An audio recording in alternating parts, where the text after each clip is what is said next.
Former CIA Director John Brennan on blast by President Trump this morning. His latest attack comes just 1 week after the controversial move to revoke the former CIA Director's security clearance. This time, Trump tweeted what seems to suggest that for him, stripping clearances is about loyalty and not about national security. Here's what he said. Even James Clapper has admonished John Brennan for having gone totally off the rails. Maybe Clapper is being nice to me so he doesn't lose his security clearances for lying to Congress. So in essence, President Trump is saying that security clearances for former intel chiefs is based on whether they're nice to him. Nice to him. Let's let that sink in for just a second. But that's not all. Just minutes later, he called out the New Yorker in response to a new report that describes tension between Trump and Obama's two-term CIA director, Brennan, dating back to Inauguration Day. Quote, fake news of which there is so much, this time the very tired New Yorker falsely reported that I was going to take the extraordinary step of denying intelligence briefings to President Obama. Never discussed or thought of.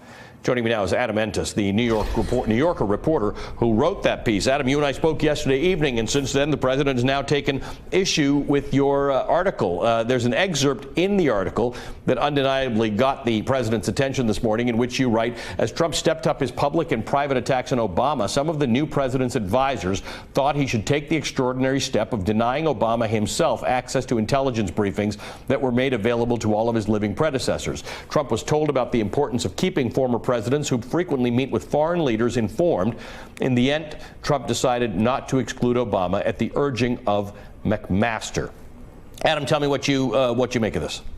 Well, I think what you just read is clearly different than what Trump tweeted. The point of the piece is that Trump at that point in time, in the spring of 2017, was aggressively attacking Obama, and officials around the president thought that this would be a good way to retaliate. And McMaster obviously disagreed with that and presented a compelling case to Trump not to pull the trigger and single out Obama and deny him access to the briefings that all of his living predecessors were entitled to receive. And so effectively, cooler heads prevailed back then. And McMaster, of course, left the job in April. And you see that Trump, in more recent months, has been more willing to act in ways that he was apparently unprepared to act Adam, back in 2017. let's just explore that a little bit, because that may apply to the security clearances. It may apply to his comments about the Federal Reserve yesterday. It may apply to his comment that he can take over the Mueller investigation. What do you mean by that? Are you saying that because the president has gotten rid of his sort of legacy, more establishment advisors, and now he's surrounded by loyalists and some might say sycophants, there's nobody holding him back? Yeah, I think what we saw in 2017 was the president came to office and he thought he was going to maybe be able to do things more quickly than in reality. For example, he was going to declare the U.S. Embassy in Israel, declare that he was going to move it to Jerusalem on the first day. He was going to actually include it initially in his State of the Union address. But the intelligence community prevailed on him and presented arguments to him that doing so so quickly without laying the groundwork first was risky. A similar case would be the Iran deal.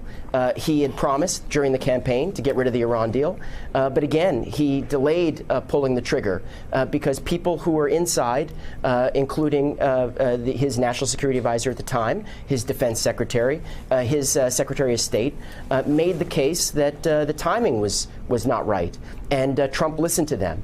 Now you have a team that either has less influence in trying to talk Trump out of doing these things, or the president feels like listening to his own gut rather than listening to people that have concerns about these steps that he wants to take, will pay off for him, and that it will benefit him. And so he's more willing, it seems, to take these chances in some cases and to act on his promises.